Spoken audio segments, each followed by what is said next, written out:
মেয়েটার উপর সব রকম শারীরিক অত্যাচার করার পরও মেয়েটা যখন বুঝতে পারল ডাকাতের দল তাকে না মেরে আরো কিছুদিন বয়ে বেড়াবে এরকম অত্যাচারের জন্য, তখন সে অসহায়ভাবে কেঁদে বলল, আমাকে যেতে দিন। আমার বাড়িতে ছোট দুটি বোন আছে, তারা রাতে ভয় পাবে। ডাকাতদের দলনেতার চোখ দুটো জল করে উঠল। সে মেয়েটার আরো কাছে এসে থুতনিতে চাপ দিয়ে মুখ উঁচু করে জানতে চাইলেন, বয়স কত ওদের? মেয়েটা এবার আরো আড়ষ্ট হয়ে গেল। কি একটা কথা যেন ভুল করে ভুল মানুষের সামনে বলে ফেলেছে। মেয়েটা কথা বলছে না দেখে সর্দার তার এক অনুসারীকে চোখের ইশারা করতেই কাপড়ে পিছিয়ে এক পাশ গরম লোহাটা নিয়ে এলো সে। মেয়েটার উরু থেকে গলা পর্যন্ত এই লোহার মাথার আগুনের অসংখ্য পোড়া দাগ। আর চোখে তাই লোহার টুকরোটা দেখে শিউরে উঠল সে। বিড়বিড় করে বলল, 14 আর 16।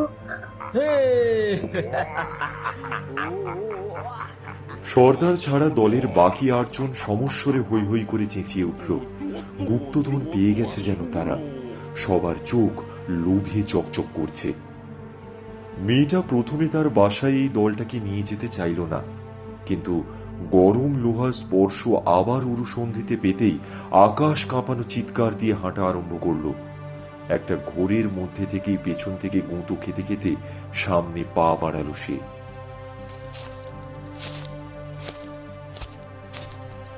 অমাবস্যার রাত, ঘুটঘুটে অন্ধকার। জঙ্গলের গভীরের দিকে হারিকেনের আলোতে স্লথ গতিতে এগিয়ে চলেছে দলটা। সর্দারের আদেশে নীরবতা পালন করে এগোচ্ছে তারা। একজন অনুসারী বলে উঠল, জঙ্গলের এত গভীরে কারো বাড়ি হয় নাকি? মেয়েটার কোনো হুঁশ নেই, নয়তো বোকা বানাচ্ছে, এলোমেলো দিকে নিয়ে যাচ্ছে আমাদের। আরেকজন উত্তর দিল, এমনটা মনে হয় না। মেয়েটার ভয় পেয়ে গেছে লোহাটাকে। এখন যা করতে বলবি তাই করবে ও, লোহার আঁচ থেকে বাঁচতে। জঙ্গলের এইদিকে শুনেছি নদীর একটা দিক বয়ে গেছে, তার তীরে কয়েক ঘর কাঠুরে থাকে। কয়েক ঘর। আনন্দে চেঁচিয়ে উঠল বাকি সবাই। সর্দারও একমত হয়ে মাথা ঝাঁকালেন। জঙ্গলের এই দিকে আগে না আসলেও বনভূমি সম্পর্কে ধারণা আছে ওর। প্রায় 20 মিনিট মেয়েটার পিছু পিছু হাঁটার পর নদী দিয়ে জল বয়ে যাওয়ার কলকল শব্দ শুনতে পেল তারা।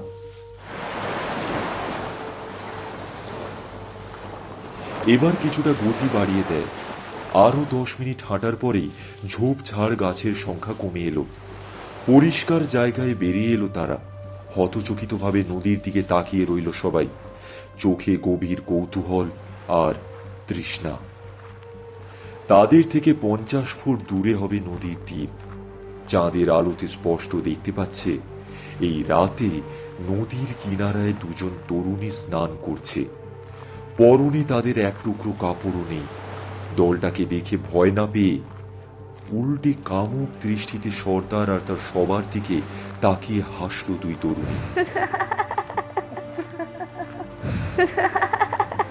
তারপর শরীরে কোন রকম কাপড় জড়িয়ে হেঁটে হেঁটে কুঁড়েতে পৌঁছে চোখের ইশারায় ডাকলো তাদের।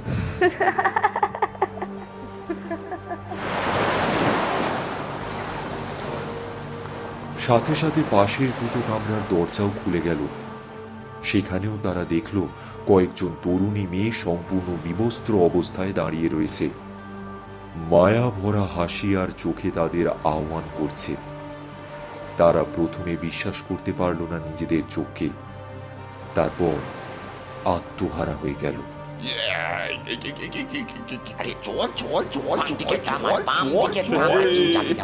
হারিকেনার এই মেয়েটাকে ফেলে আনন্দে নাচতে নাচতে দল নেতা সহ সবাই সেদিকে ছুটল। তারা মুহূর্তের জন্য ভুলে গেল আজ অমাবস্যার রাত। চারিদিকে এত জ্যোৎস্না থাকার কথা নয়। আর যে মেয়েটাকে অনুসরণ করে তারা এসেছে এখানে, সেই মেয়েটার আসলে এই বয়সী কোনো বোন কোনো কালেই ছিল না। মেয়েটা ফাঁদে ফেলার জন্য মিথ্যে কথা বলে তাদের এখানে নিয়ে এসেছে। মেয়েটা বিস্মিত হয়ে হারিকেনটা তুলে নিয়ে সামনে ধরল। অবাক হয়ে ডাকাতের দলটাকে একটা গুহার ভেতরে ঢুকে যেতে দেখল। চারপাশে ঝোপঝাড় আর গাছ ছাড়া আর কিছু নেই। দলটা কি এমন দেখল যে এত আনন্দে আলো ছাড়াই এই অন্ধকার গুহার ভেতরে ঢুকে গেল? তবে কি লোকে যেটা বলে সেটা সত্যি? এই জঙ্গলে কি সত্যি দেবী হারমা বাস করেন? সেই মায়ার দেবী, এই বনের সবচেয়ে ক্ষমতাবান সত্তা। বন যার ভাই, নদী যার বোন, সূর্য যার পিতা, মাটি যার মা। তাদের গোষ্ঠীতে হঠাৎ এক বৃদ্ধ লোক এসেছিল। সেই দেবীর গল্প সবাইকে শুনিয়েছিল। এই বনেই তার বাস। মেয়েটার নাম আকালা। পিশাচ দেবী হারমাই জঙ্গলে এক অদ্ভুত মায়ার জগৎ সৃষ্টি করতে পারতেন। তার একটা মায়ার গুহা রয়েছে। ওই দিকে তাকিয়ে মানুষ যা চিন্তা করে, যা দেখতে চায়, তাই তাকে দেখানো হয়। পুরো বাস্তবের মতো মনে হলেও একটা ভয়ঙ্কর মায়া। কেউ এই মায়ায় পড়ে গুহার ভেতরে একবার ঢুকলেই আর বেরোতে পারে না। জঙ্গলের কোনো নির্দিষ্ট ঠিকানায় এটা নেই। গভীর রাতে দেবী হারমার নাম জপতে জপতে হাঁটতে হয়। দেবী চাইলে সেই গুহাটা তার সামনে হাজির করেন। ডাকাতের দল যেন সেই মায়ায় পড়েছে। দেবী তাকে রক্ষা করেছে। আকালা বিস্মিত দৃষ্টিতে গুহার দিকে কিছুক্ষণ তাকিয়েই উল্টো পথে হাঁটা দেয়। ওই দিকে তাকিয়ে থাকলে হয়তো সেও কোনো মায়ায় আটকে যাবে। পুরো শরীর জ্বালা করছে তার। পরিদেহ কাপড়কে আর কাপড় বলা যায় না।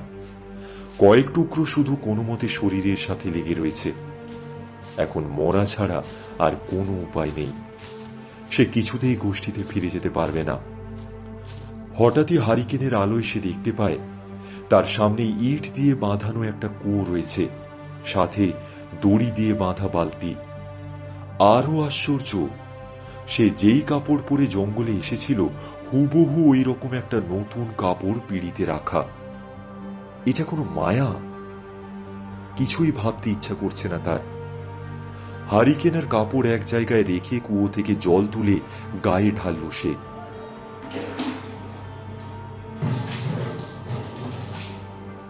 আশ্চর্য রকম একটা শান্তি অনুভব করল সে। হঠাৎ খেয়াল হলো শরীরের জ্বালা আর নেই। হারিকেনের আলোতে নিজের নগ্ন শরীরের দিকে তাকিয়ে হতভম্ব না হয়ে পারল না আকালা। শরীরের কোথাও এক ফোঁটা আগুনের ছ্যাঁকার দাগ নেই। নতুন কাপড়টা পরে টুকরো ছেঁড়া কাপড়গুলো কি মনে করে নিজের সঙ্গে নিয়ে চলল সে। তার পুরো শরীর অবিশ্বাসে কাঁপছে। এই এক রাত যে তার আর তার গোষ্ঠীর জীবনে কি পরিবর্তন ঘটাবে তার কোনো আন্দাজও নেই আকালার। বাংলা সাহিত্যকে নতুন প্রজন্মের সামনে তুলে ধরতে আমাদের এই ক্ষুদ্র প্রচেষ্টা দি বং টেলস।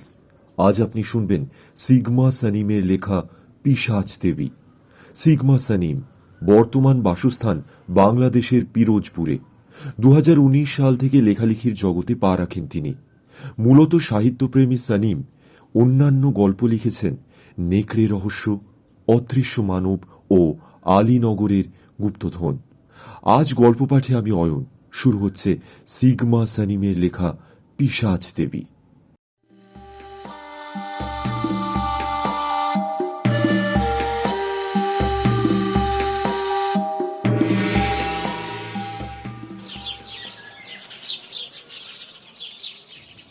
গতদিন সন্ধ্যার পর আকালার ঘরে না ফেরাটা অনেকের নজরে পড়েছিল।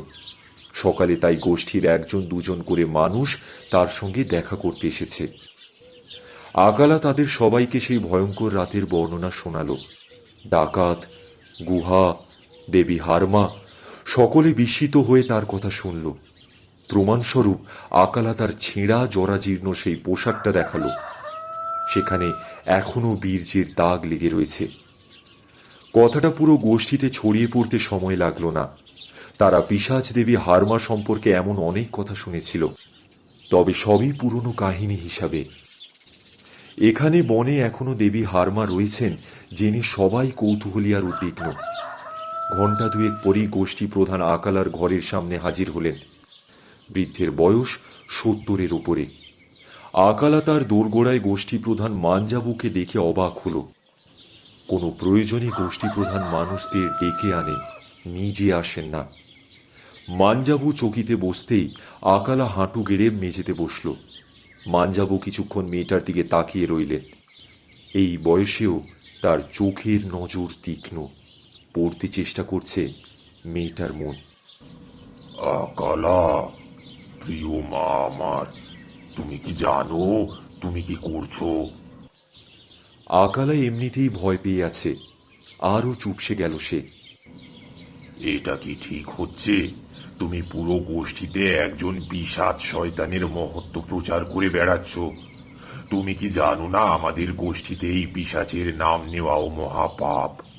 পিশাচ সাধনার কারণে আমরা আমাদের কত পূর্বপুরুষ আত্মীয় ভাই হারিয়েছি, কত রক্তপাত ঘটেছে। সেই সব কাহিনী কি সব মিথ্যা মনে করো তুমি? কিন্তু বউ, আমি বানিয়ে কিছুই বলছি না। যা আমার সাথে ঘটেছে তাই বলছি, সত্যিটা।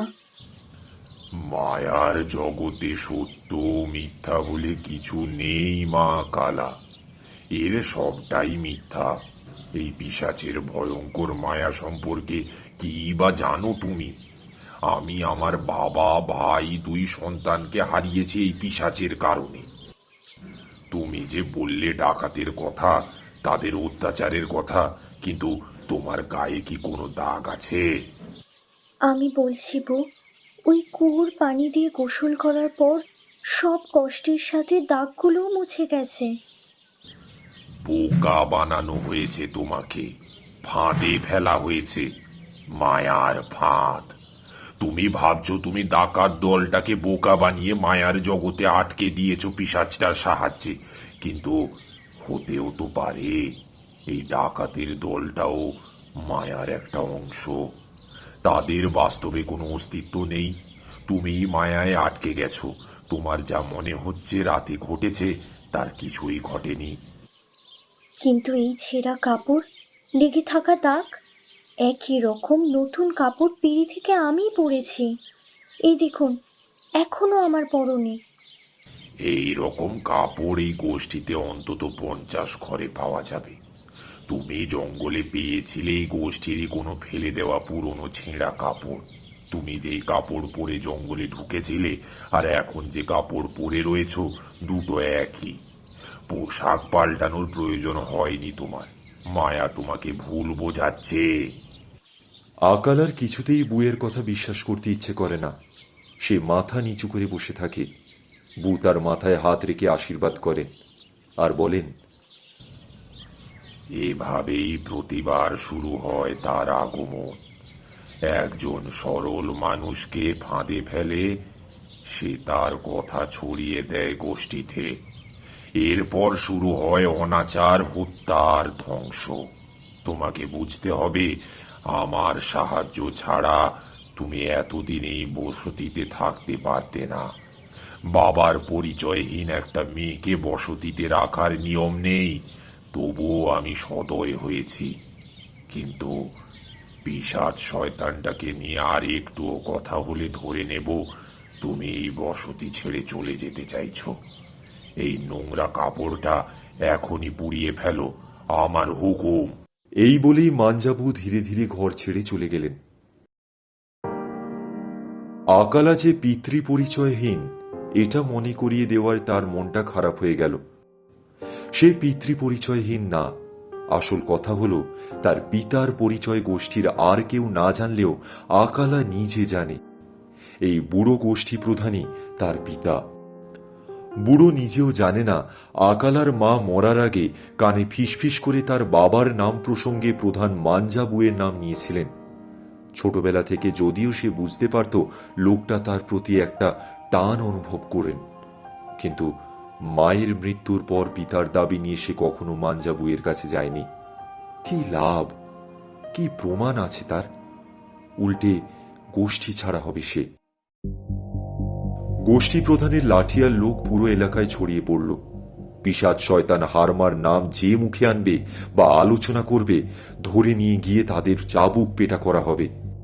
ঘরের সামনেই মাটির চুলো, কাঠের জোগাড় করে দিয়েছেন বউয়ের লোক। সারাদিন সেই রাতের জঙ্গলের কাহিনী স্মরণ করছে আকালা। ভয়ঙ্কর অনুভূতিগুলো এতই তাজা যে সে এখনো নিশ্চিত তার সাথে ঘটে যাওয়া ঘটনা কোনো মায়া নয়। দেবী হারমা সত্যিই তাকে রক্ষা করেছেন। আপন মনেই ভক্তি জাগল দেবীর প্রতি। শ্রদ্ধার সাথে তার নাম জপতে জপতে শুয়ে পড়ল আকালা।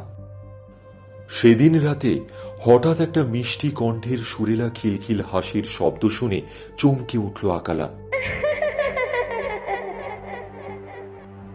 প্রথমে মনে হলো শব্দটা মাটির ঘর থেকে আসছে।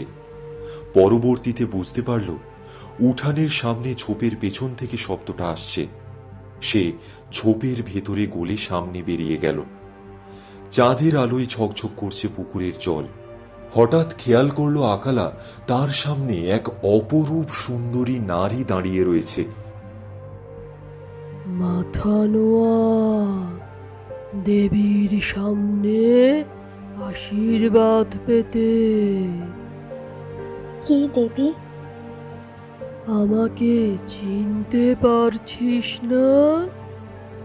যে তোর লজ্জা লুকালো, তোর সতীত্ব ফিরিয়ে দিল, তাকে ভুললে চলবে?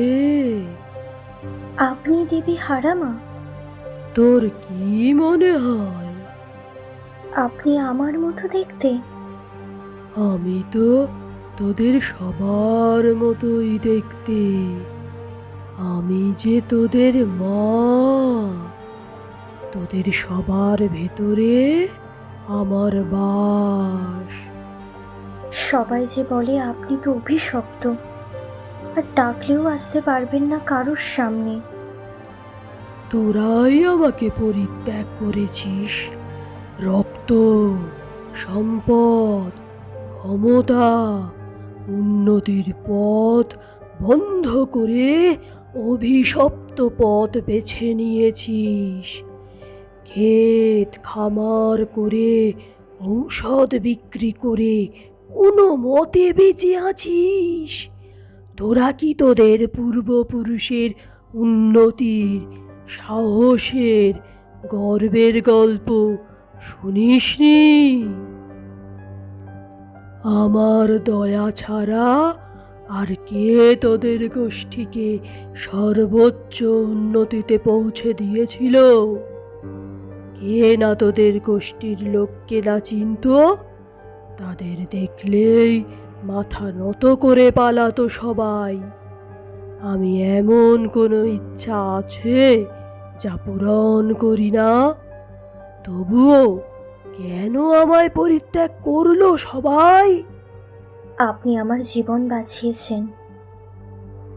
কত যুগ পর কেউ আমার নাম এমন বিশ্বাসের সাথে স্মরণ করলো, আমাকে মুক্ত করলো অভিশাপ থেকে। তাই তো তোকে আমার শিষ্য হিসেবে গ্রহণ করলাম, তোর কাছে এলাম। তুই এখন ফিরিয়ে আনতে পারবি তোর গোষ্ঠীর মর্যাদা, আমাকে তোদের মাঝে প্রতিষ্ঠিত করে। কিন্তু ওরা সবাই যে বলে আপনি ডাইনি। আমার ক্ষুধার কারণে বলে। কার ক্ষুধা নেই বল? আমি তোদের সব দিব, তার বদলে তোরা আমার ক্ষুধা মিটাবি না? আমার পূজা করবি না? বিনিময় দিবি না? বিনিময়? তোর প্রাণ বাঁচালাম, তোর সব রক্ষা করলাম। তুই কি কৃতজ্ঞ না? তুই তার মূল্য দিবি না? আমার যে খুব ক্ষুধা। আপনি কি চান? তোরা যা অপচয় করিস, মাটিকে খাওয়াস, অথচ মাটির তা প্রয়োজন নেই। প্রয়োজন আমার। কিন্তু দেবী,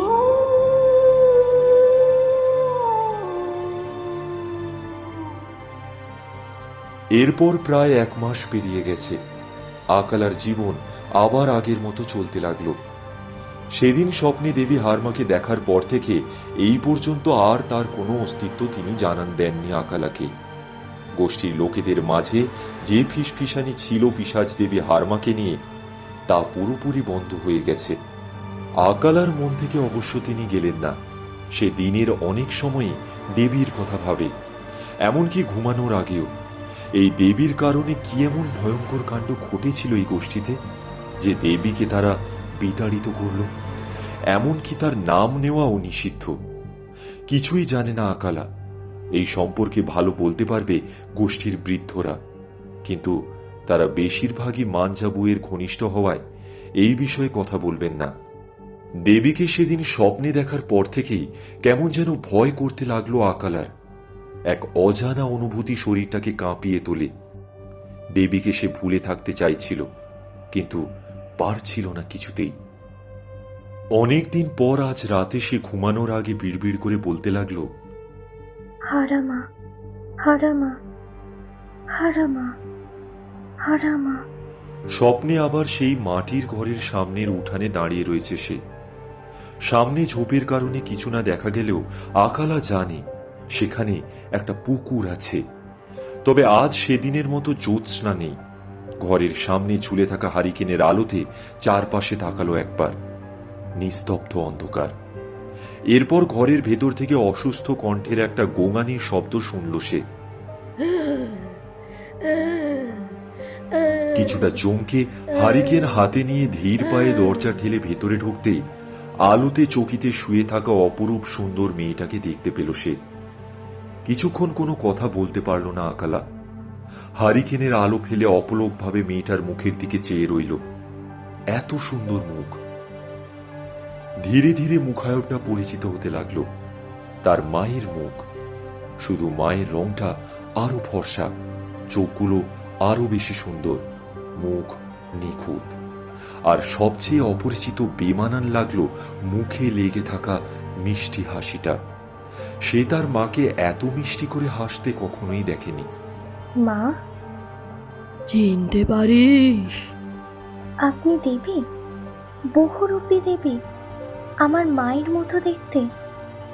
রূপ তো আমার শরীরের অংশ বিশেষ রে। আমার রূপই তো তোদের সবার ভেতরে রয়েছে। তোদের সবার রূপ আমার ভেতর। আপনি বাস্তবে আমার সামনে আসেন না কেন? তোরা ডাকলে আমি আসব। আমি তো তোদের জন্যই। কিন্তু ওরা যে বাধা দেয় আপনার নাম মুখে নিতে, বউ আর লোকেরা। ওরা সঠিক পথ রেখে ভুল পথ বেছে নিয়েছে। সহজ পথ ছেড়ে জটিল পথ। সবাই আবার সঠিক পথে চলে আসবে। শুধু শুরু করতে হবে তোকে। তুই আমাকে আবার তোদের গোষ্ঠীতে প্রতিষ্ঠিত করতে পারবি। ফিরিয়ে আনতে পারবি হারানো গৌরব। কিভাবে? বিনিময়। এর মাধ্যমে সব মঙ্গল হবে। উপকারের বিনিময় উপকার। আবার ক্ষুধা মেটাতে হবে তোদের। আমার যে খুব ক্ষুধা। তোদের গোরস্থানে আমার প্রবেশ নিষেধ। ওখানে আমি যেতে পারি না। গেলেই দুর্বল হয়ে যায়। তোরাই পারবি আমার ক্ষুধা মেটাতে। এবার চোখ মুখ শুকিয়ে আসে আকালার। এখানে গুরুস্থানের কথা আসছে কেন? তার মনে পড়ে দেবীর বলা সেই কথা, যা তোরা মাটিকে খাওয়াস, অথচ মাটির তার প্রয়োজন নেই, প্রয়োজন আমার। তার সামনে দাঁড়িয়ে থাকা অপরূপ নারী মূর্তিকে এই প্রথম ভয়ঙ্কর লাগলো তার কাছে। বুঝতে পারল কেন এই দেবীকে সবাই পিশাচ বলে। স্বপ্নেও আকালা প্রচুর তৃষ্ণা অনুভব করতে পারল। ইচ্ছা করল ছুটে পালায়। সে আঁতকে দাঁড়িয়ে উঠে চেঁচিয়ে বলে উঠল, এই আমি কিছুতেই করতে পারবো না। কেউ পারবে না, কেউ পারবে না। এই অন্যায়, অনাচার। কেন করবে না? এর বিনিময় কি এমন জিনিস, ইচ্ছা চাহিদা আছে তোদের, তা আমি মেটাবো না?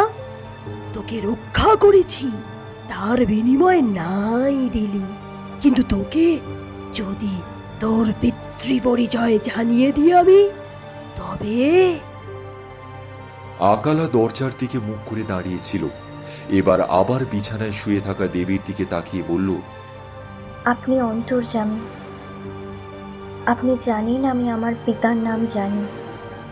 তুই মনে করে দেখ তো, তোর মা একবার বলেছিল কিনা যে তোর বাপ মানজাবু? সে শুধু তোর বাবার ব্যাপারে বলতে গিয়ে ওই নামটা নিয়েছিল। মানজাবু যে তোর বাবা তা বলেনি, পুরো কথা শেষ করার আগেই মারা যায়। মনে করে দেখ। আমি ঠিক জানি তিনি আমার বাবা, আপনি আমাকে বোকা বানাচ্ছেন। তোর মা এমন একটা পাথর ছুঁয়ে প্রতিজ্ঞা করেছিল যে তোর বাবার নাম কখনো প্রকাশ করবে না সে। এটা তো তোকে তোর মা অনেকবার বলেছে। তুই জানিস তোদের গোষ্ঠীর সেই পবিত্র পাথরের প্রতিজ্ঞা কেউই ভাঙে না, শত বিপদেও। তোর মাও ভাঙেনি। সে মানজাবুয়ের নাম এই কারণে নিয়েছিল, কারণ তোর পিতার কথা সে ছাড়া আর কেউ জানে না, এটাই সে বলতে চাইছিল। আর কেউ জানে না? আর জানে তোর সামনে দাঁড়িয়ে থাকা এই অন্তর্যামী। একবার ভেবে দেখ, আমি চাইলেই গোষ্ঠীতে তোর বাবার নাম প্রকাশ করে প্রতিষ্ঠিত করতে পারি। কেউ আর তোকে পিতার পরিচয়হীন বলবে না, তোকে ছোট করে দেখবে না। শরীরের দিকে তাকা, এই উতলে ওঠা যৌবন আটকে রাখবি কি করে? তুই জানিস পিতৃ পরিচয়হীন কন্যারা মৃত্যুর আগে পর্যন্ত একা থাকবে, না স্বামী না সন্তান। একা ঘরে কুমারিত্ব নিয়ে ধুকে ধুকে বৃদ্ধ অবস্থায় মরবি, যেমনটা তোদের গোষ্ঠীর অনেক মেয়ের পরিণতি হয়েছে। তুই কি এমনটাই চাস? ভাবনায় ফেলে দেয় কথাটা আকালাকে। আকালার কাছে সব গুলিয়ে যাচ্ছে। দেবীর কথাগুলো এলোমেলো হলেও সত্যি। পরিচয়হীনতার কারণে তাকে কেউ বিয়ে করবে না, সম্মান পাবে না সে, তার বৈধ সন্তান হবে না। চাইলেও একটা সময় জোরপূর্বক তাকে ভোগ করলেও কাউকে শাস্তির আওতায় আনবে না, এই নিয়ম। এটাই তার মতো পিতৃ পরিচয়হীন মেয়ের জীবনের পরিণতি। এটাকেই মেনে নিতে হয়। ভাবনার মাঝেই সে বুঝতে পারল তার নিয়ন্ত্রণ নিজের মধ্যে নেই। সে ঝুঁকে দেবীর পা স্পর্শ করল। তার মাথায় তার হাতের স্পর্শ পেতেই ঘুম ভেঙে যায় আকালার। পিশাচদের বসবাস এই অঞ্চলে প্রায় 1000 বছর ধরে। গোরস্থানটাও 100 বছরের পুরনো। এই গোষ্ঠীর পূর্বপুরুষেরা বুঝতে পারে পিশাচদের কারণে মৃত্যুর পরেও তারা নিরাপদ না। অনেক সময় দেখা যায় কবর দেওয়ার রাতেই গোরস্থানে পিশাচদের আগমন ঘটেছে। ছিন্ন ভিন্ন করে ছিঁড়ে লাশটা খেয়ে শুধু হাড়গুলো ফেলে যেত। আবার মাঝে মধ্যে পুরো লাশটা নিয়েই অদৃশ্য হয়ে যেত তারা, কোনো নিরাপদ জায়গায় অবস্থান নিয়ে ক্ষুধা মেটানোর জন্য। কিছু কিছু পিশাচ মায়া বলে লাশ নিয়ে যাওয়ার পর কবরটা আবার আগের মতো করে রাখত, যাতে লাশ চুরির ব্যাপারটা কেউ টের না পায়।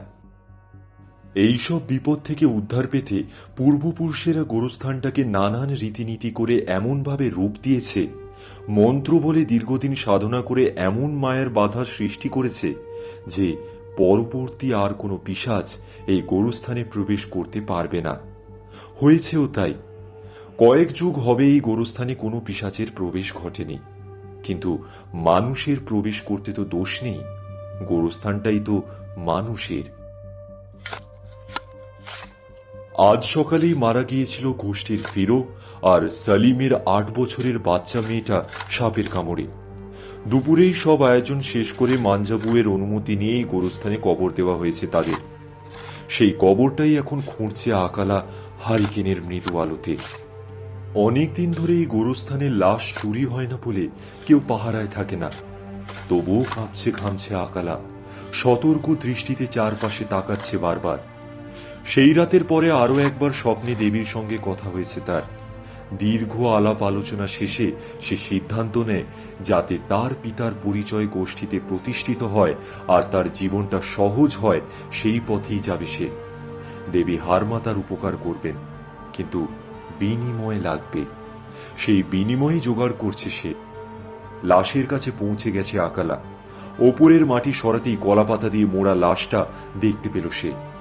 ভয়ে তার শরীর ঠান্ডা হয়ে যায়।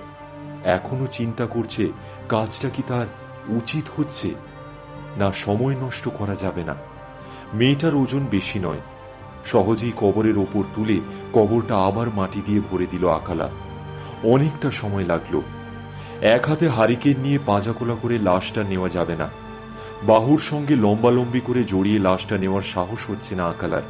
সেক্ষেত্রে লাশটার মাথা থাকবে তার কাঁধে। তার মনে হবে যে কোনো মুহূর্তে লাশটা চোখ খুলে তার ঘাড়ে কামড়ে দেবে বা শক্ত করে তার পিঠটা চেপে ধরবে। যদিও এছাড়া আর উপায় নেই। জঙ্গলের ভেতর ভয়ানক অন্ধকার। সে ভয়ে কাঁপতে কাঁপতে কলাপাতা মোড়া লাশটা লম্বালম্বি করে বুকের সাথে লেপটে নিল। এমন সময় লাশটার মুখের ওপর থেকে কলাপাতা সরে যেতেই অস্ফুট একটা আর্তনাদ বেরিয়ে এলো আকলার গলা থেকে। ইচ্ছা করছে লাশটা এখানে ফেলে পালায়, কিন্তু এটা সম্ভব না। হারিকেনটা তুলে কাঁপতে কাঁপতে দেবী হারামার নাম নিতে নিতে গোরস্থানের পথ পেরিয়ে জঙ্গলের দিকে এগোলো আকালা। আরুল মাঞ্জাবুয়ের লাঠিয়াল বাহিনীর লোক। রাতে গোষ্ঠীর লোকেদের গুদামগুলো পাহারা দেওয়ার দায়িত্বে রয়েছে সে। এক নতুন ধরনের নেশার জিনিস পেয়েছে কয়েকদিন আগে। বুড়োর বয়স হলেও এইসব গন্ধ টের পেয়ে যায়, তাই সেটাই কলকেতে নিয়ে আগুন ধরাতে জঙ্গলের এই দিকে চুপি চুপি এসেছে সে। এখনো একটাও টান দেয়নি। এমন সময় মনে হলো একটা মেয়ে কোলে একটা বাচ্চাকে নিয়ে জঙ্গলে ঢুকে যাচ্ছে, হাতে হারিকেন। এত রাতে কে যাবে জঙ্গলে? সে কি ভুল কিছু দেখছে? নেশা তো এখনো শুরু করেনি। ঝাপসা আলো। কলকেটা এক জায়গায় লুকিয়ে রেখে হারিকেন আর লাঠি হাতে নিয়ে সেও ধীরে ধীরে জঙ্গলে ঢুকে গেল অনুসন্ধানের জন্য।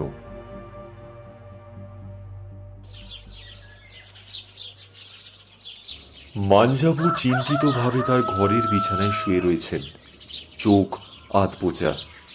তার সামনে দাঁড়িয়ে রয়েছে তার লাঠিয়াল বাহিনীর প্রধান এবং পরামর্শক ছিমন আমলা।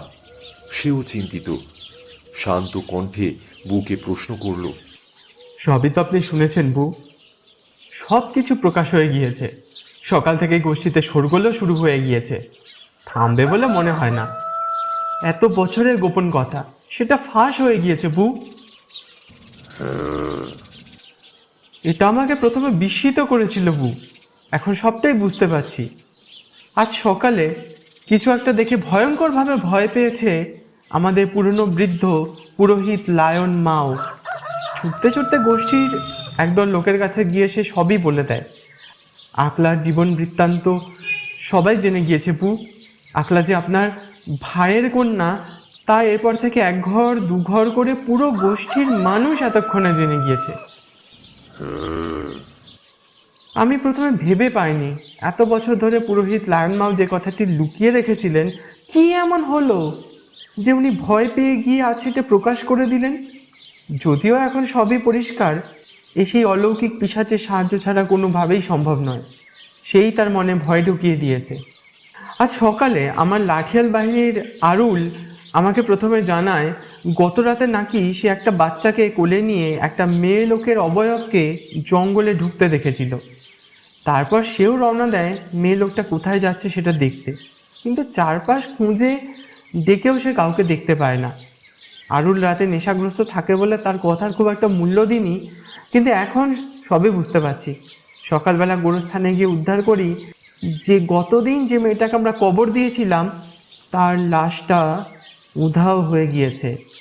তার মানে আপনি সবই বুঝতে পারছেন বু। আকলা বিনিময়ে অংশ নিয়েছে, লাশের বদলে উপকার।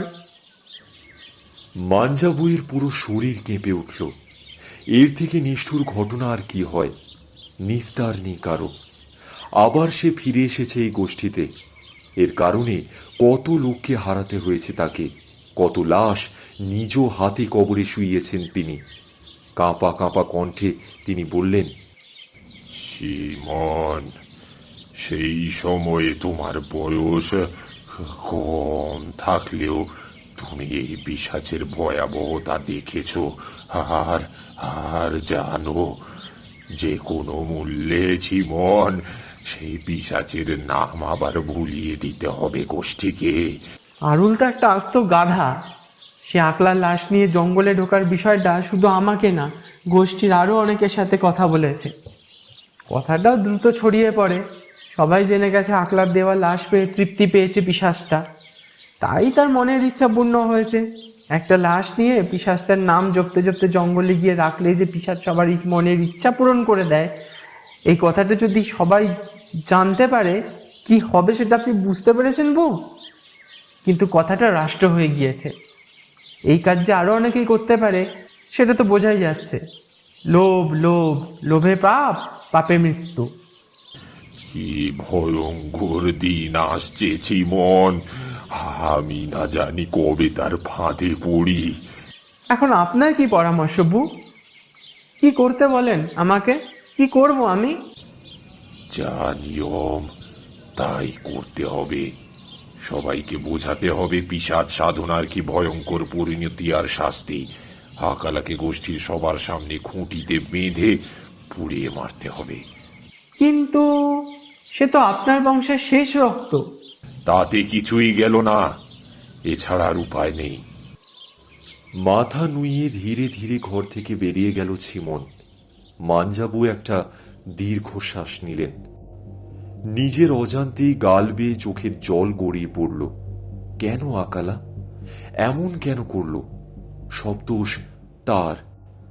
সে যদি মেয়েটার আসল পরিচয় জানিয়ে দিত তাহলে আজ এই দিন আসতো না। কিন্তু এখন অনেক দেরি হয়ে গেছে।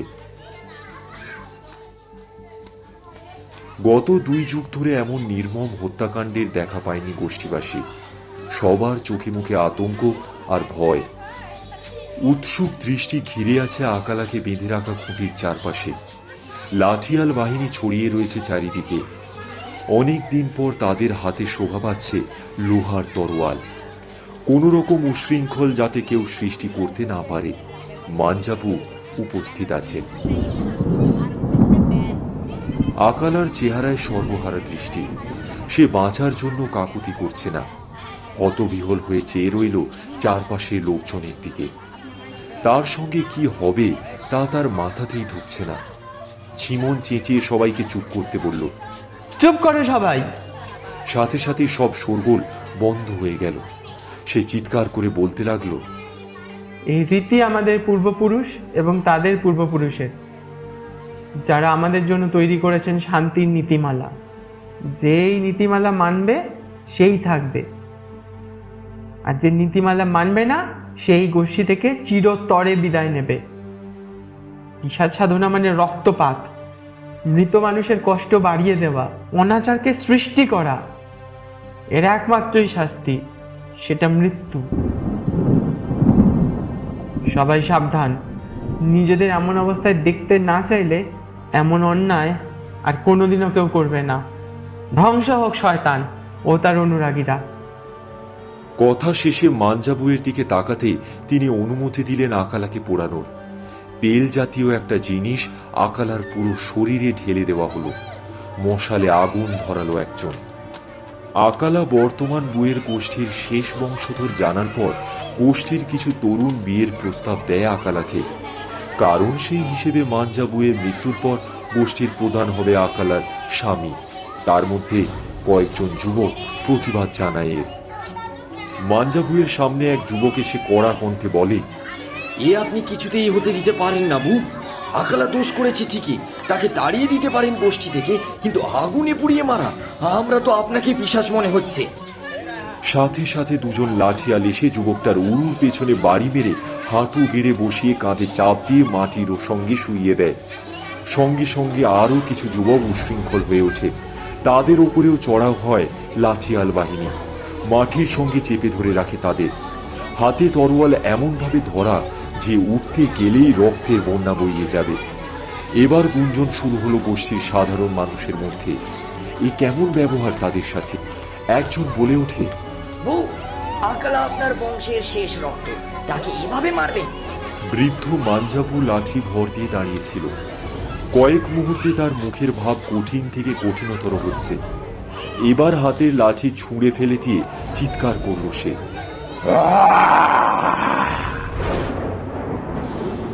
সাথে সাথে হতভম্ব হয়ে সবাই চুপ করে গেল। বৃদ্ধকে এমন জেদের সঙ্গে অনেকদিন কথা বলতে শোনেনি কেউ। ঝাঁঝের সাথে শুরু করলেন, শোনো তোমরা গোষ্ঠীবাসী, আমার বংশের রক্ত না শুধু, আমি তোমাদের আদেশ দিচ্ছি, তোমরা যদি আমাকেও কোনোভাবে পিশাচ পূজার সঙ্গে জড়িত পাও, তবে প্রথমে আমার হাত কেটে আমার চোখের সামনে পুড়িয়ে তারপর যন্ত্রণা দিয়ে আমার পা কেটে ফেলো। ছুরি ঢুকিয়ে আমার চোখ উপড়ে ফেলে আমার গলায় ঝুলিয়ে দিও সুতো দিয়ে। মরার আগেই আমার পেট কেটে নাড়ি ভুঁড়ি বের করে নিও। হে নির্বোধ, তোমরা কি তোমাদের পূর্বপুরুষকে হারাওনি এই ডাইনি শয়তান পিশাচটার জন্য? সবাই সবাই ভুলে গেলে সেই সব দিনের কথা? আমাদের পূর্বপুরুষেরা বুবুয়ান থেকে আমাদের ধিক্কার করছে না? আমরা কি হাউলারের দিকে পা বাড়াচ্ছি না? সাবধান সবাই, এই পিশাচের একমাত্র ক্ষমতা মানুষের মনকে কবজা করতে পারে। যত মানুষ তাকে মনে করবে তত তার শক্তি বাড়বে। তাই ভুলে যাও এইসব অনাচার। এবার আকালার মুখের সব রক্ত শুকিয়ে গেল। সে বিশ্বাস করতে পারছে না এটা তার সাথে কি হচ্ছে। এমন তো হবার কথা ছিল না। মশাল হাতে লোকটা তার দিকে এগিয়ে আসছে। মশালের মাথা তার শরীর স্পর্শ করলেই জ্বলে পুড়ে শেষ হয়ে যাবে সে। বুঝতে পারল দেবী হারমা তো এমন কিছু হওয়ার ইঙ্গিত দেননি। দেবী হারমার কথা স্মরণ হতে ভয় কিছুটা কেটে গেল তার। চোয়াল শক্ত করে কঠিন দৃষ্টিতে চাইল মশাল বহন করা লোকটার দিকে। দেবী, দেবী হারামা, দেবী, দেবী হারামা। সেই সময়ই ঘন কালো একটা মেঘের টুকরো সূর্যকে ঢেকে দিল। অন্ধকার হয়ে এলো চারপাশ। আকালা চিৎকার থামাচ্ছে না। তার কণ্ঠস্বর যেন প্রতিধ্বনিতা হয়ে বারবার ফিরে আসছে গোষ্ঠীর লোকেদের কাছে। হারমা, হারমা।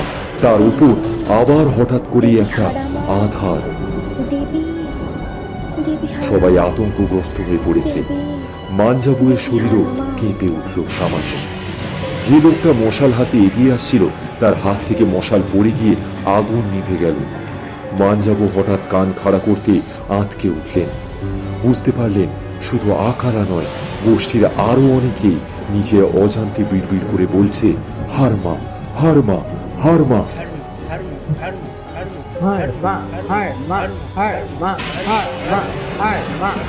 কণ্ঠের সর্বশক্তি দিয়ে চিৎকার করে সবাইকে থামতে বললেন মাঞ্জাবু। বৃদ্ধকে এত উত্তেজিত হতে এর আগে কেউ দেখে। সবাই থতমত খেয়ে গেল। এখন আর গোষ্ঠীর লোকেদের ভেতর থেকে কোনো গুঞ্জন আসছে না। আকালা যদিও তখনও চিৎকার করে দেবী হারমাকে স্মরণ করতে লাগলো। দেবী, দেবী হারামা। মাঞ্জাবু কঠিন দৃষ্টিতে তাকিয়ে মশাল বহনকারী লোকটাকে তার কাজ করতে বলতে লোকটা পুনরায় মশালে আগুন ধরিয়ে কাঁপা কাঁপা হাত পা নিয়ে আকালার সামনে হাজির হলো। আকালা চোখ বন্ধ করে এক মনে হারমাকে ডেকে চলেছে। এমন সময় চঞ্চলতা শুরু হলো গোষ্ঠীর মানুষদের মধ্যে। তারাও কেউ কেউ চেঁচিয়ে উঠছে, এ তো হতে পারে না, এ অন্যায়। নিজেরা সামনে এগিয়ে আসতে চাইল। লাঠিয়াল বাহিনী তাদের থামানোর চেষ্টা করতে তারা ক্ষেপে উঠল আরো বেশি। তরোয়াল দিয়ে যুবকের ঘাড় চেপে রাখা এক লাঠিয়ালকে হঠাৎ অন্যমনস্ক পেয়ে উরুসন্ধিতে ঘুষি মেরে দিল যুবক। চাইল সরে যেতে। লাঠিয়াল আর্তনাদ করে আরেক মুহূর্ত চিন্তা না করে তরোয়াল চালিয়ে দিল যুবকের গলায়। হিমকি বেয়ে রক্ত বের হতে মুঠিয়ে পড়ল যুবক মাটিতে। সবাই হতভম্ব হয়ে গেল। এবার গোষ্ঠীর বাকি সবাই পুরো খেপে গেল। এক লোক বড় একটা পাথর ছুঁড়ে দিল লাঠিয়াল লোকটার মাথা বরাবর। ঠিক জায়গায় লেগে সাথে সাথে মাথা ফেটে মগজ বেরিয়ে গেল লাঠিয়ালের। মারা গেল সে। চাঞ্চল্য ছড়িয়ে পড়ল দ্রুত। শুরু হলো এবার ঘাত প্রতিঘাত। গোষ্ঠীর লোকেরা যে এত খেপে যাবে তা কল্পনাও করেনি বউ বা তার লোকেরা। গোষ্ঠীর মানুষদের খেপিয়ে তোলার জন্য যে পিশাচ হারমার হাত আছে তা আন্দাজ করতে পারে মাঞ্জাবু। না হলে হঠাৎ করে এত নিষ্ঠুর বর্বর হয়ে উঠল কেন ওরা? গোষ্ঠীর লোকেরা যে যা পাচ্ছে তা নিয়ে ঝাঁপিয়ে পড়ল লাঠিয়াল বাহিনীর ওপর। একটা কুঠার এসে সজোরে আঘাত করলো এক লাঠিয়ালের মুখে। আরেক লাঠিয়াল সুনিপুণভাবে তরোয়াল চালিয়ে গোষ্ঠীর নিরস্ত্র 3 যুবককে সাথে সাথে খুন করে বসল। কখন মশাল হাতে দাঁড়িয়ে থাকা লোকটার শরীরে তেল ঢেলে আগুন ধরিয়ে দিয়েছে গোষ্ঠীর 2 তরুণ, তা খেয়াল করার সুযোগ পেল না মাঞ্জাবু। আকালা মুক্ত হয়ে কোথায় চলে গেল তারও খোঁজ রাখল না কেউ। হতবিহ্বল হয়ে চারপাশে তাকিয়ে থাকতে লাগলেন মাঞ্জাবু। পাথরের মূর্তি হয়ে গেছেন তিনি। এ কি ঘটছে? তিনি স্বপ্ন দেখছেন নাকি?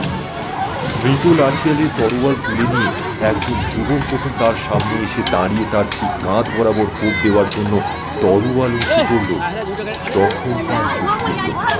আঘাতটা যদিও তার শরীরে পড়ার আগেই চিমন এসে এক কোপে ছেলেটার ধর থেকে মাথাটা আলাদা করে ফেলল। রক্তে মুখ লিপটে গেল মাঞ্জাবুয়ের। কেউই ধারণা করতে পারেনি এই তাণ্ডবের পেছনে পিশাচটা দায়ী। তবে এমন ঘটনা ঘটতে পূর্বেও দেখেছে বউ। মাঞ্জাবু চিমনকে হুকুম দিলেন, পবিত্র ঘর থেকে পবিত্র পাথর আর ঢোলটা নিয়ে আসো দ্রুত, এখনো দেরি হয়ে যায়নি। চিমনের অর্থ বুঝল। আরেকটা লাঠিয়ালকে বুয়ের পাশে রেখে এক ছুটে গিয়ে পবিত্র ঘর থেকে পাথর আর ঢোলটা নিয়ে এলো সে। এই পাথরের সাহায্যে ঢোলে আঘাত করতে হবে। ভয়ঙ্কর শব্দ সৃষ্টি হবে তাতে। অবশ্যই সেই শব্দ পবিত্র। এই শব্দ যত দূর যাবে কোনো পিশাচ তার মায়ার প্রভাব খাটাতে পারবে না তত দূর। চিমন বুয়ের আদেশে শরীরের সর্বশক্তি দিয়ে পাথরটা আঘাত করতে লাগলো বড় ঢোলটার দুপাশে, তালে তালে। বিশাল গরুম গরুম শব্দে কেঁপে উঠল চারপাশ। নেমে এলো অদৃশ্য আশীর্বাদ। কালো মেঘ ভেসে গেল। সূর্যের আলোয় ঝকমক করছে চারপাশ। গোষ্ঠীর সবাই তাদের জ্ঞান ফিরে পেল। চারপাশে এত লাশ, মানুষের শরীরের অংশ আর নিজেদের রক্তে ভেজা শরীর দেখে তারাই যেন শিউরে উঠল। হতভম্ব হয়ে ফেলে দিল যে যার অস্ত্র। নিজেরা কি করেছে বুঝতে পেরে হাঁটু মুড়ে বসে পড়ল মাটিতে। 2 হাতে মুখ ঢেকে মাটিতে লুটিয়ে পড়ে কাঁদতে লাগলো তারা। ঢোলের শব্দ আরো বাড়তে লাগলো। পুরোপুরি খেপে গেছে চিমন। পাগলের মতো পাথরটা নিয়ে আঘাত করছে ঢোলটায়। কান ফাটিয়ে পিশাচটাকে মারাই যেন তার উদ্দেশ্য। মাঞ্জাবু আবার ভয়ে ভয়ে আতঙ্কে চারপাশে তাকালেন। তারা হত্যাযজ্ঞ বন্ধ করেছে দেখেও শান্তি পেলেন না। ভয়ঙ্কর এক শিহরণে মাটিতে বসে পড়লেন তিনি। এ কি হলো? কত মানুষ মারা গেল এই এক মুহূর্তে, অথচ সে কিছুই করতে পারল না। পিশাচটাই জিতে গেল। এই গোষ্ঠীর নিরাপত্তার দায়িত্ব তার। সেই তো বউ, একজন ব্যর্থ বউ। তার পূর্বপুরুষের কাছে মুখ দেখাবে কি করে সে? লজ্জায় মরে যেতে ইচ্ছা করছে তার। আর কোনো বিপদ নেই বুঝতে পেরে এক লাঠিয়ালের সাহায্য নিয়ে ধীরে ধীরে নিজের কুটিরে ফিরে গেলেন মাঞ্জাবু। চিমন তখনও উন্মাদের মতো ঢোল পিটিয়ে যাচ্ছে।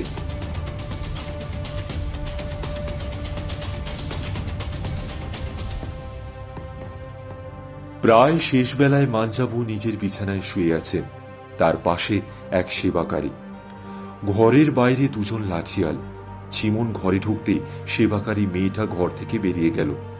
চিমন কণ্ঠে বিনয় আর শ্রদ্ধা মিশিয়ে মাঞ্জাবুকে বলল, সমস্ত আয়োজন করা হয়ে গিয়েছে বউ।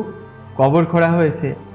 লাশগুলোকে কলাপাতা দিয়ে আবৃত করে গোরস্থানে নিয়ে যাওয়া হয়েছে। যারা মারা গিয়েছে তাদের আত্মীয়দের শোক অবশ্য এখনো কাটেনি। আপনার অনুমতি পেলে কবর দেওয়া শুরু করব বউ। কথা বলতে গিয়ে মাঞ্জাবু অনুভব করলেন গলা দিয়ে আগের মতো শব্দ বের হচ্ছে না। হাতের ইশারায় চিমনকে কাছে ডাকতে গিয়ে আরো মুষড়ে পড়লেন তিনি। হাত নাড়ানোর শক্তি নেই, পুরো দেহ অবশ হয়ে গেছে। তবে বইয়ের ছটপটানি দেখে চিমন তার কাছে এগিয়ে গিয়ে তার মাথার পাশে হাঁটু মুড়ে বসল। মানজাবু বিড়বিড় করে বললেন, আকালাকে খুঁজে পেয়েছো? না বু, সেরকম করে খোঁজার সময় পায়নি। তবে গোষ্ঠীর অনেকেই খুঁজছে। যারা ওকে পোড়ানোর প্রতিবাদ করেছিল তারাও তার উপরে প্রচণ্ড রেগে গিয়েছে, আর সব কিছুর পেছনে তাকেই দায়ী করছে। ওকে খুঁজে পেলে এবার পোড়ানোর আগে আপনারও অনুমতি চাইবে না তারা।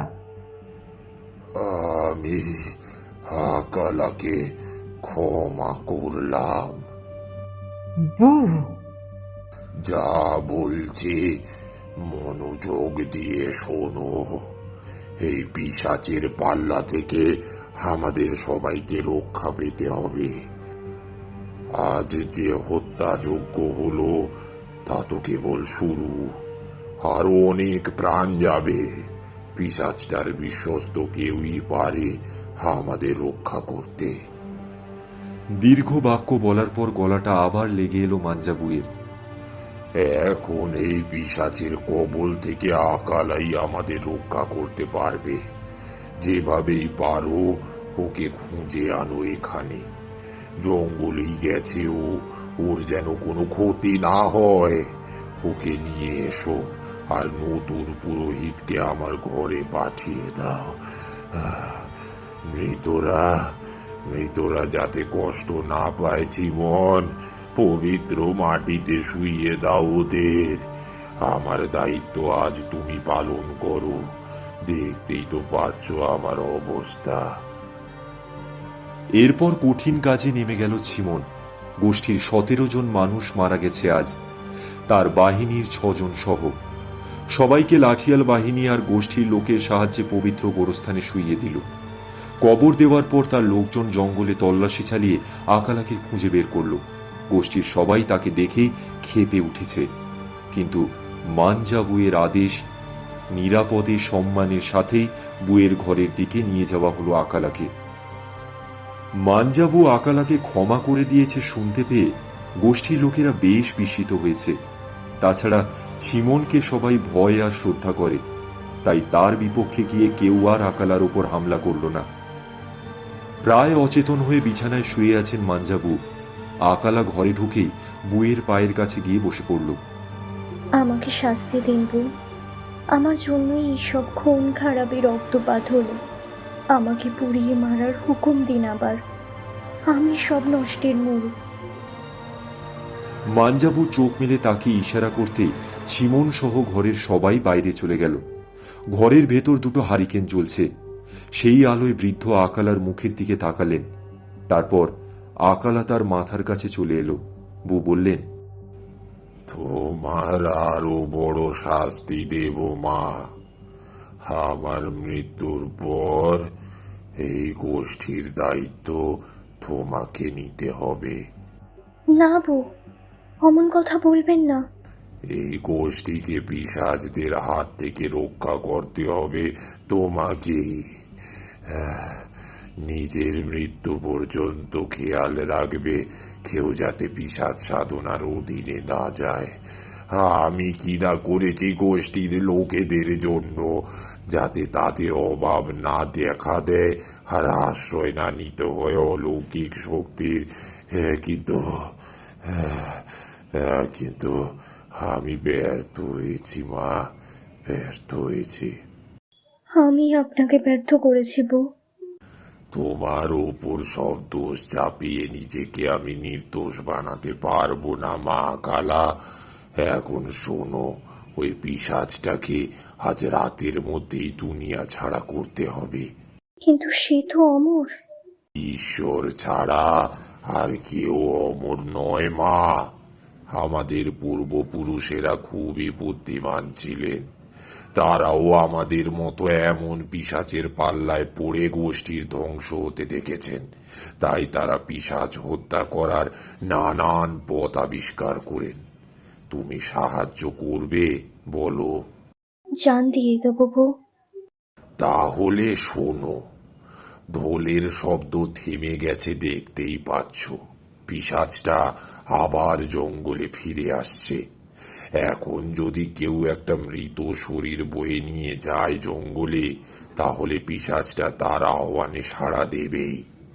নতুন পুরোহিতকে আমি সেই পবিত্র প্রাণীর রক্ত জোগাড় করতে বলেছি, যে রক্তের স্পর্শে শূন্যে মিলিয়ে ধ্বংস হয়ে যায় দুনিয়ার সমস্ত পিশাচ। সেই রক্ত রাজবংশের একজন লোককে পান করতে হবে। তখন তার শরীরও পবিত্র রক্তে ভরে যাবে এবং লোকটা অচেতন হয়ে যাবে। সেই লোকটাকে জঙ্গলে বয়ে নিয়ে গিয়ে পিশাচটার সামনে হাজির করতেই পিশাচটা যখন তার শরীরে কামড় দেবে, তার শরীরের রক্ত পিশাচটার মুখ স্পর্শ করবে, সাথে সাথে ধ্বংস হয়ে যাবে সেই পিশাচ। তাহলে তো পিশাচটার সাথে রাজরক্ত বহন করা মানুষটাও মারা যাবে বউ। একটা প্রাণীর বিনিময়ে রক্ষা পাবে পুরো গোষ্ঠী। কে পান করবে পবিত্র রক্ত? আমি। না বউ, এ কিছুতেই হতে পারে না। পাপ করেছি আমি, আমার শরীরেও বউয়ের রক্ত বইছে। আমি প্রাণ দেব। যেহেতু করোনা মা কালা, তাহলে এই গোষ্ঠী দেখবে কে? আমি আর কদিন বাঁচব? আমার অচেতন শরীর নিয়ে তুমি জঙ্গলে যাবে পিশাচটাকে বধ করতে। কিন্তু বউ, সে তো অন্তর্যামী। অন্তর্যামী তাই জানতে পারে যা আমরা জানাতে চাই। তোমার মনে যা, তাই অন্তর্যামী শোনে আর বিশ্বাস করে। তুমি যদি এই পরিকল্পনার কথা মনে না আনো, এক মনে মনের সমস্ত জোর দিয়ে শুধু পিশাচটার কথা চিন্তা করো, তাহলে সে কিছুই টের পাবে না। আমি আপনাকে হারাতে চাই না বউ। আর কোনো উপায় নেই মা, দেরি করো না। আর শোনো, সেদিন হয়তো সত্যিই ডাকাতের খপ্পরে পড়েছিলে তুমি। পিশাচটা দেবী পরিচয় তোমাকে রক্ষা করে, কিন্তু মনে রেখো, প্রকৃত দেবী সাহায্যের পরে কোনো বিনিময় চায় না। তারা ভক্তের ভক্তিতেই সন্তুষ্ট হয়। জি বউ। আর তোমার স্বামী হিসেবে ছিমনকে তুমি বাছাই করতে পারো আমার মৃত্যুর পর। সেই সবচেয়ে দায়িত্ববান পুরুষ এই গোষ্ঠীর। তাছাড়া তুমি নিজের পছন্দ মতো কাউকে বেছে নিতে পারো। মাঞ্জাবু এবার ছিমনকে ডাক দিলেন। তার ইশারায় পবিত্র মন্ত্র পড়া পবিত্র প্রাণীর রক্ত নিয়ে পুরোহিত ঢুকলেন ঘরে। মাঞ্জাবুয়ের ওঠার শক্তি নেই। পুরোহিত মন্ত্র পড়তে পড়তে রক্তটুকু ঢেলে দিলেন বুয়ের মুখে। খুব খুব করে কেশে অজ্ঞান হয়ে গেলেন বু।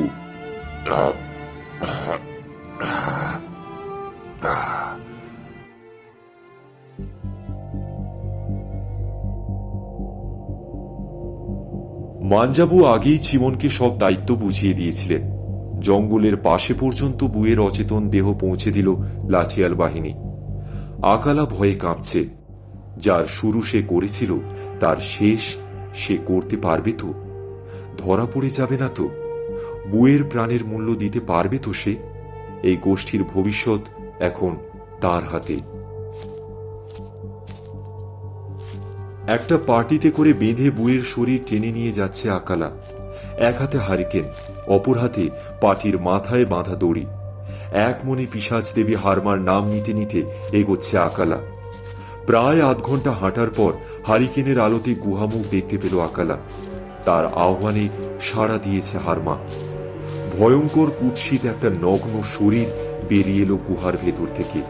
হিসিস করে বলল, আমাকে ভুলে যাসনি মাথা নুয়া, আমি তোর দেবী। হাঁটু গেড়ে বসে পড়ল আকালা। এক মনে হারমার নাম জপ করে যাচ্ছে সে।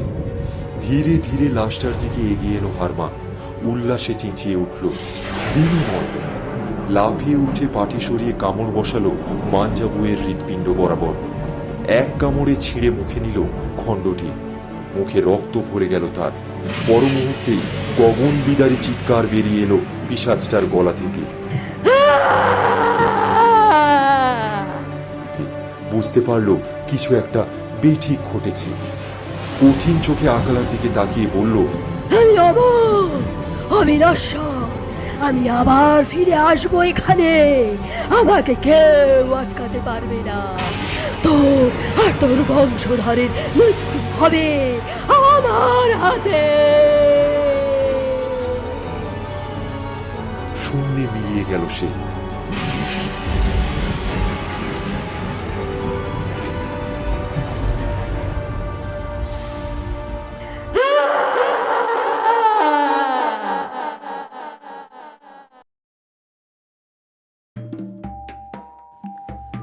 এতক্ষণ আপনি শুনছিলেন সিগমা সানিমের লেখা পিশাচ দেবী।